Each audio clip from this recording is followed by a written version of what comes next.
Hi, Lauren Fraser here. I'm here today to talk about triage advice for serious fears and phobias in horses. Triage advice is short-term advice that I give the client before I can physically meet with them that is intended to help the client see a decrease in the frequency or intensity of the unwanted behavior problem. For horses who have developed serious fears or phobias about things like trailers or the farrier or the veterinarian, one of the most important pieces of triage advice is that the client avoids exposing the horse to the thing that they're frightened of until we can meet. If we expose the horse to the thing that they're afraid of and it causes them to feel fear, we run a really real risk of having the problem get worse. So if a horse is kind of mildly fearful, and I say mildly with bunny rabbit quotes, but if a horse is, mildly fearful of, let's say, the veterinarian and getting injections, and the client goes ahead and has the veterinarian out and has an injection done, and it goes poorly from the horse's perspective, so the horse finds the experience, extremely unpleasant, that fear can get worse. And what will happen is next time the veterinarian comes out, that horse will, in all likelihood, display even stronger escape and avoidance behaviors when the farrier or the veterinarian tries to approach them. So my triage advice for clients whose horses are experiencing really strong fears or phobias about specific things is to, first off, just stop exposing the horse to it. So for example, if the horse is afraid of trailers, don't bring the horse near a trailer until I can get out to see you. It's really that simple. If the horse is fearful of needles, avoid having the veterinarian out for routine procedures such as vaccinations.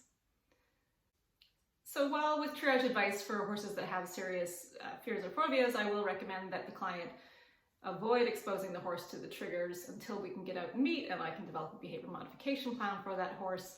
Sometimes the poop hits the fan and life happens. That horse has to be loaded in the trailer, or that horse has to receive necessary medical treatment because they're colicking.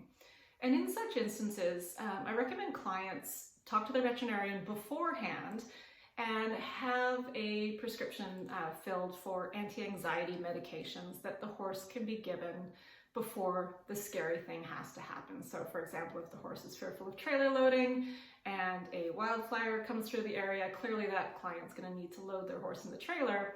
But if they already have on hand a anti-anxiety medication from their veterinarian, they can give an advance of loading, which is really going to help minimize any extra collateral damage that the horse is going to experience by being loaded before a behavior modification plan can be completed. So triage advice is just short-term advice. It's not really practical in many instances to avoid exposing the horse to things that they're afraid of for the rest of their lives. So it's not like we're going to wrap this horse in a bubble and no one's ever going to vaccinate him again or trailer load her again and things like that. It's just really short-term advice that's going to help prevent making the problem worse or creating new problems.